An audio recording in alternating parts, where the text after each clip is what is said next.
South Korea's ruling Democratic Party is moving at full speed with its three major reforms, announcing new proposals to reshape both the judiciary and the media. Our political correspondent Moon Hae-ryun joins me in the studio to tell us more. Welcome back, Hae-ryun. Good evening, Tammy. So, Hae-ryun, why don't we start with the core of these reform bills? Tell us more. Right, so the Democratic Party unveiled its judiciary and media reform proposals on Monday, marking a major step in its push to complete the so-called three major reforms: prosecutorial, judicial, and the media. Back in September, the ruling bloc pushed through a prosecutorial reform bill that abolishes the existing prosecution service and splits its core functions into separate institutions. Now the focus has shifted to judicial and media reform, both of which the party says are essential to restoring fairness and public trust in key state institutions. Starting with judicial reform, the bill would nearly double the number of Supreme Court justices from 14 to 26. The party says this will help speed up case handling and bring more diverse perspectives to top court deliberations.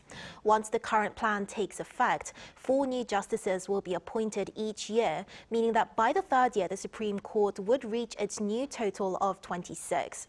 And with 10 justices' terms, including Chief Justice Cho Lee-dae, set to expire during President Lee Jae-myung's term, the president could end up appointing as many as 22 justices in total.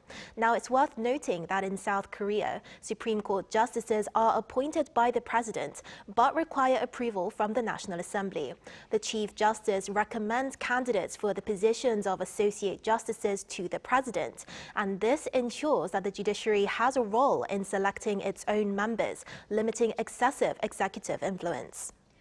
And I do have to mention that's a huge change to the judicial structure, but we have to talk about how political parties are reacting to these bills. That's right. So the proposal has sparked, not surprisingly, some intense debate. So the ruling Democratic Party insists that the reform aims to restore public trust in the judiciary, arguing it will help ensure courts remain politically neutral under any circumstances. So let's take a listen to what its chairman said during the press conference yesterday.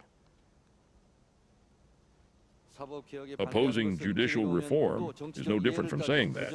Given the opportunity, one can make biased rulings based on political interests. Judicial reform is about legally ensuring political neutrality under all circumstances. The main opposition People Power Party, however, has condemned the move, calling it a judicial coup and a destruction of judicial independence. They argue that the plan could allow the current administration to stack the Supreme Court with politically favorable justices. The judicial reform being pushed by the Lee administration is a judicial coup with zero independence and fairness, an attempt by the government to control trials and dictate their outcomes. During the Legislation and Judiciary Committee audit today, on Tuesday, lawmakers continued to clash fiercely, particularly over the proposed appeal to the Constitutional Court system, which effectively creates a fourth level of trial. While this has been excluded from the draft bill as a result of the criticism, the DP plans to develop it after further party consideration. The judicial reform package also proposes diversifying the Justice Recommendation Committee, introducing a judicial performance evaluation system, and expanding public disclosure of court rulings. Now, Hae-ryun, last but not least, what about the DP's media reform? What are the latest developments? So the Democratic Party also rolled out its media reform proposal yesterday, targeting the spread of false information or manipulated information online.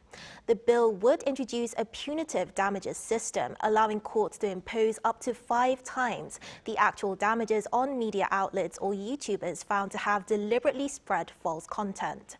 It also includes fines of up to 1 billion won for repeated offences and measures to confiscate profits gained through false reporting. To prevent misuse of defamation suits by public figures, the proposal adds a clause against lawsuits meant to silence critical reporting.